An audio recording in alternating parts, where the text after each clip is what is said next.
उषा का सगा बेटा सुनील और बहू कीर्ति उन्हें उनके सौतेले बेटे के साथ छोड़कर जा रहे होते हैं। बेटा, तेरी जब कमाई बढ़ जाएगी कम से कम तब तो मुझे तू लेने आ जाना। हाँ हाँ माँ, क्यों नहीं। चलो भी, अब कितना लेट कर दिया है, टैक्सी इंतजार कर रही है बाहर। हाँ हाँ चलो। सुनील और कीर्ति चले जाते हैं और उषा उन्हें जाता हुआ देख उदास हो जाती है। तभी वहां निशा आ जाती है। अपनी सास को उदास देख निशा उनके पास जाती है। क्या हुआ मम्मी जी, आप तो बहुत सगा बेटा करती थी।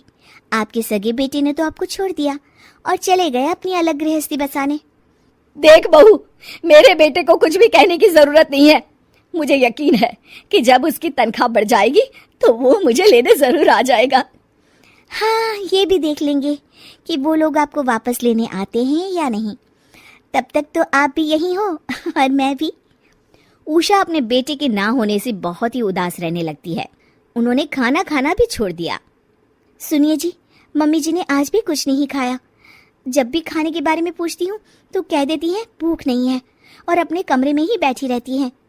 ये सुनकर ऋषभ अपनी माँ के पास खाना लेकर जाता है। माँ, सुनील बेटा आ गया तू? ओह, तू है। माँ, मैं खाना लाया हूँ, खा लीजिए प्लीज। आप ऐसे भूखी रहेंगी तो बीमार पड़ जाएंगी। मुझे भूख नहीं है, ले जा तू खाना। ठीक है, फिर जब तक आप नहीं खाएंगी मैं भी नहीं जाने वाला यहाँ से। अरे तू क्यों जिद करता है? कहा ना मुझे भूख नहीं है। अरे मम्मी जी, आप खा भी लीजिए ना, ये कितने प्यार से आपको खिला रहे हैं, उसकी तो कदर कर लीजिए कम से कम। अरे तू क्यों बीच में हमेशा अपनी टांग अड़ाती है? ठीक है, लाओ दे दो। कम से कम खाने के बाद तुम दोनों तो इस कमरे से जाओगे। उषा खाना खा लेती है और ऋषभ और निशा ये देखकर खुश हो जाते हैं। चलो, कम से कम माँ ने खाना तो खा लिया। उषा एक दिन सुनील को फोन मिलाती है। हेलो बेटा सुनील, तू घर मिलने आ जाना बहू को लेकर। कितने दिन हो गए, बहुत मन कर रहा है मेरा। हाँ हाँ ठीक है माँ, ऑफिस में बहुत काम है, टाइम मिला तो आ जाऊंगा। सुनील फोन काट देता है। हेलो सुनील बेटा। सुनील की बात सुनकर उषा उदास हो जाती है। तभी वहां ऋषभ आ जाता है। माँ, ये देखो, मैं जलेबी लाया हूँ तुम्हारे लिए, तुम्हें बहुत पसंद है ना? उषा जलेबी देखकर बहुत खुश हो जाती है। अरे वाह, जलेबी लाला दे। उषा जलेबियां खा रही होती है और ऋषभ अपने कमरे में चला जाता है। देखा मम्मी जी, आपका ये कितना ख्याल रखते हैं, और प्यार सगे और सौतेले से नहीं आका जा सकता। आपको उदास देखकर ये आपके लिए तुरंत जलेबी ले आए, यही तो प्यार होता है। ये कहकर निशा वहां से चली जाती है और उषा सोचने लगती है, शायद तू ठीक कह रही है बहू। उषा देखती है कि ऋषभ उसका बहुत ख्याल रखता है और उसे उसकी गलती का एहसास होने लगता है। एक दिन सुनील और कीर्ति घर पर आते हैं। उषा उन्हें देखकर खुश हो जाती है। और माँ, कैसी हो? अरे बहुत अच्छी हूँ। ऋषभ और बहू मेरा बहुत ख्याल रखते हैं। वैसे मुझे नहीं लगा था कि तू आएगा बहू के साथ। क्यों, ऐसा क्यों लगा आपको माँ? बेटा, फोन पर तूने कहा था कि तुझे बहुत काम है।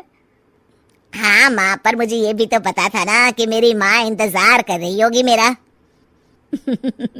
ना बेटा ना, मैं तो इंतजार नहीं कर रही थी, मैंने तो उम्मीद ही छोड़ दी थी। सुनील को ये देखकर अजीब लग रहा होता है कि उसकी माँ ऋषभ से अब बहुत अच्छे से बात कर रही होती है और उसके आने की उनको कोई खास खुशी भी नहीं होती है। अपनी माँ का ध्यान न पाकर उसे थोड़ी सी जलन महसूस होती है। माँ, ये देखो मैं क्या लाया हूँ, साड़ी तुम्हारे लिए। हाँ बेटा, अच्छी है साड़ी तो। अच्छी है तो फिर आप आज इसे पहनो और फिर कहीं घूमने चले जाते हैं। बेटा, ऋषभ ने भी मुझे साड़ी दी थी, आज तो मैं वही पहनूंगी। तेरी दी हुई साड़ी फिर कभी पहन लूंगी। सुनील को अब बहुत ही ज्यादा जलन हो रही होती है।